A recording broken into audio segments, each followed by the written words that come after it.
Oi, eu sou Débora Baldin, seja bem-vindo ao meu canal e ao vídeo dessa semana. Esse vídeo é o último vídeo da visibilidade lésbica. Não sei se todo mundo sabe, mas agosto é o mês da visibilidade lésbica e hoje, sábado, é o dia da visibilidade lésbica. Hoje é dia 29. Agosto é considerado o mês da visibilidade lésbica porque nós temos algumas datas comemorativas que são frutos da luta das sapatonas. E hoje, na verdade, se comemora a realização do primeiro Seminário Nacional de Lésbicas que ocorreu em 96, há muitos anos atrás. E hoje, na verdade, vamos encerrar aí os vídeos sobre visibilidade lésbica. Aqui está meu filho, eu sigo aqui na casa de meu namoro. E meu filho é a única coisa que eu tenho pra fazer um cenário, e aí eu resolvi pôr ele aqui.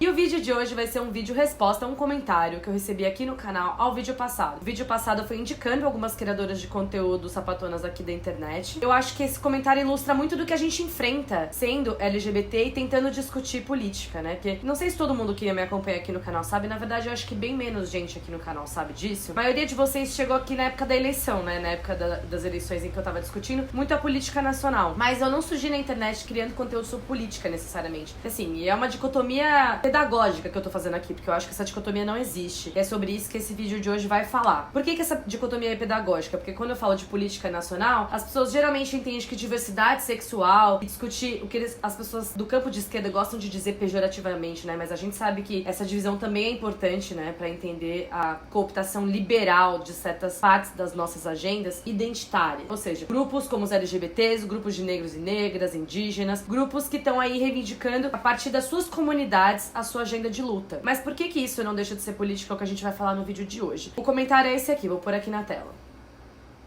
Na verdade, se você milita no campo de esquerda, no campo democrático, progressista e de esquerda, você e é LGBT, ou mulher, ou negro e negra, e tentou pautar qualquer uma dessas agendas nesse campo, você certamente já se deparou com esse pensamento. E é triste, né? É meio desgastante. Eu tava aqui no começo do vídeo sentando pra gravar e pensando, Senhor do céu, que desgaste, que desânimo, sabe? Porque se você me acompanha aqui no canal, você já cansou de ouvir sobre esse assunto. O conhecimento que eu fui buscar pra entender, dividir aqui com vocês sobre essa questão das sexualidades e qual que é o papel que as sexualidades ocupam nesse regime capitalista, né, que é um papel historicamente construído, eu fui entender isso porque eu acho que isso é essencial, é pilar, é basilar pro enfrentamento do capitalismo. Ou seja, o que eu quero dizer aqui nesse vídeo de hoje? Muito triste esse tipo de comentário, porque para além de expor racismo e LGBTfobia, expõe também quem é que compõe esse campo de esquerda, né, e a gente consegue ver que é composto por muito sujeito universal. Isso também é bastante incômodo, mas sobretudo expõe, na minha opinião, a profunda ignorância de um campo que não compreende as bases que sustentam o sistema e que diz que se propõe a extingui-lo. E é sobre isso que eu vou falar aqui rapidamente hoje. Na verdade, já falei quase tudo, né? Um grande escola Fidel Castro de inícios de vídeo. Mas eu queria colocar nesse vídeo aqui, gente, que essa divisão de discussões relativas a LGBTs, essas questões, elas não estão descoladas da agenda central do combate ao capitalismo. E por quê? Falando aí mais um pouco especificamente sobre a questão das sexualidades, esse interesse pelo controle dos corpos e esse interesse pelo controle da vida privada tem datas de nascimento, isso tem um lugar de origem e isso tem um propósito político. Isso tá na estruturação do regime político que estrutura o capitalismo. O patriarcado, que é esse grande regime que sustenta o capitalismo, que buscou sustentar esse regime econômico que nasce a partir da estruturação do Ocidente. Eu vou deixar algumas referências para que vocês tenham interesse em entender melhor essa construção histórica, porque é uma construção histórica que data da criação e estruturação da história do Ocidente e que vai ser basicamente a gênese do capitalismo, né? O Marcelo Heiler, que é o pesquisador com quem eu já fiz uma entrevista aqui no canal, fala isso em pormenores. É uma entrevista longa de 2 vídeos, mas eu sugiro que você, se você tiver interesse em entender, porque a gente volta lá realmente por início da colonização e ele vai expor em minúcias mesmo essa coisa desses processos. Parece que a gente tá falando, quando ouve essas pessoas falarem, que o capitalismo se trata da exploração de um sujeito abstrato, né? Um sujeito que ninguém sabe quem é. Quando existe uma conformação sócio-histórica, cultural, étnica, de como as coisas aconteceram no capitalismo. E eu acho que isso precisa ser compreendido por um campo que se propõe a extinguir esse sistema. Ou pelo menos reformar, né? O que é mais triste ainda. Eu acho que é importante pra entender essa questão relativa à sexualidade, ao controle dos corpos. É Foucault, né? Ele é a base, né, dos estudos sobre isso. O Marcelo Heiler, que é esse pesquisador, inclusive, vai dar um curso de Foucault agora no mês de setembro. Se você tiver interesse, vou deixar o link aqui na descrição. Eu ia falar link na bio. Mas vou deixar aqui na descrição. Ele vai explorar a trilogia da história da sexualidade, que são os livros que tratam sobre esse conjunto de saberes que se produzem a partir desse interesse que começa a surgir surgir pelo controle dos corpos e por uma normativa que servisse ao desenvolvimento do capitalismo e à expansão do Ocidente. Enfim, é preciso compreender, gente, às vezes fica parecendo que as coisas elas simplesmente aconteceram, né? O capitalismo não aconteceu. Existiu um processo pacífico de transição do feudalismo pro mercantilismo. Existiu uma série de questões que são historicamente ignoradas pelo capitalismo por motivos óbvios, né? Existe uma guerra de narrativas. Uma autora que é importante para conhecer esse processo em minúcias, que faz uma pesquisa historiográfica também ampla, assim, ampla mesmo, extensa, é a Silvia Federici. E o que a Silvia Federici, por exemplo, vai expor nesse livro que é o Caliban e a Bruxa, que eu vou deixar o PDF gratuito aqui para quem quiser ler. Quem quiser comprar e adquirir esse livro é pela editora Elefante. O quanto o capitalismo, ele é um sistema que massacra os movimentos dos campesinos que tentaram resistir à imposição e à instauração desse regime econômico, que é a mudança das relações de servidão para a relação assalariada, né, para a questão do salário. E que nesse processo existe uma generificação que é muito importante para a gênese desse sistema. Basicamente, a coisa do trabalho doméstico passa a não ser remunerado. Tem muitas palestras aí no YouTube da Silvia Federici, vou tentar listar algumas aí, se você quiser, se tiver interesse, acho que vale muito a pena entender. Tudo isso para dizer que não existe construção natural e abstrata do capitalismo. O capitalismo, ele se forjou de maneira historicamente localizada, oprimindo etnicamente certos grupos, raptando povos inteiros e massacrando povos inteiros. E essa história precisa ser compreendida, precisa a gente se propor a realmente combater. Trazendo um pouco mais para os dias atuais, esses efeitos, né, desse sistema e do desenvolvimento desse sistema nas suas várias etapas, porque a gente tá falando da gênese,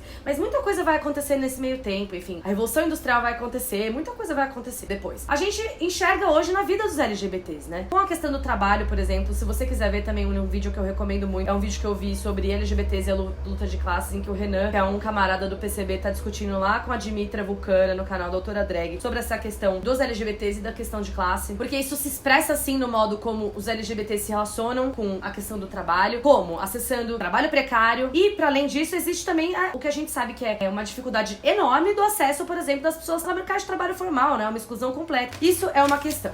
Ou seja, a questão do trabalho hoje faz a manutenção da subalternidade das nossas comunidades, né? E é preciso compreender que essa questão do trabalho, ela não é uma coincidência. Você vê como esses poderes, eles se relacionam, né? Eles vão acontecer dentro da família, na medida em que a gente é posto pra fora e se vê muitas vezes sem nenhuma condição de se manter. Aí você vai pro mercado de trabalho, você não consegue acessar o mercado de trabalho, você é excluído do mercado de trabalho, ou você tá em locais generificados, né? Locais em que houve ou há alguma brecha pra que nós possamos existir, né? No caso, cabeleireiros, pra homens gays. É importante também compreender, um outro que eu acho que não é nada irrelevante, que é como essa articulação e essa produção da ideologia dominante, ela acontece muito ligada ao poder religioso, e isso já tá na gênese desse sistema também, né? E é muito triste que a esquerda não dê atenção pra isso, porque isso é objeto de muita atenção da direita e do conservadorismo. E um grande exemplo que a gente tem disso é a própria Damares, o Ministério da Mulher, da Família e dos Direitos Humanos. É inacreditável pra nós que o campo como o nosso siga ignorando a magnitude que a produção desses valores tem pra produção do projeto de sociedade que a gente quer construir. Não é irrelevante pro campo das direitas, não é irrelevante pro conservadorismo, e tanto não é irrelevante que é bastante central, na verdade. A gente tá aí vendo um governo que leva isso bastante a sério, e a Damares é um ótimo exemplo disso. A Sabrina do Tese 11 fez um vídeo sobre a Damares, falando um pouco mais sobre essa coisa do Ministério da Família, da Mulher e dos Direitos Humanos, e sobre o que tem acontecido por lá, e como esse ministério tem se convertido num espaço feito pra isso, pra produção desses valores, e pra produção, muitas vezes, desses pânicos morais que não só não se preocupam com resolver os problemas que eles dizem que se propõem a resolver, a gente sabe muito bem que esses grupos não têm interesse em atacar, por exemplo, as causas de abuso infantil, não têm interesse em atacar as causas da violência doméstica, não têm interesse em atacar as causas da vida precária de muitas mulheres que se veem sozinhas, sem apoio pra criar filhos, nem nada do tipo. Mas essas pessoas estão ali produzindo muitas vezes pânicos que mobilizam a sociedade e que mantêm a sociedade mobilizada e mobilizada no entorno de um projeto que está conectado com a questão econômica. É um ministério da Damares que faz parte do mesmo governo do ministério do Paulo Guedes, tá entendendo? Não tem distância nesse aspecto. E eu acho que os nossos grupos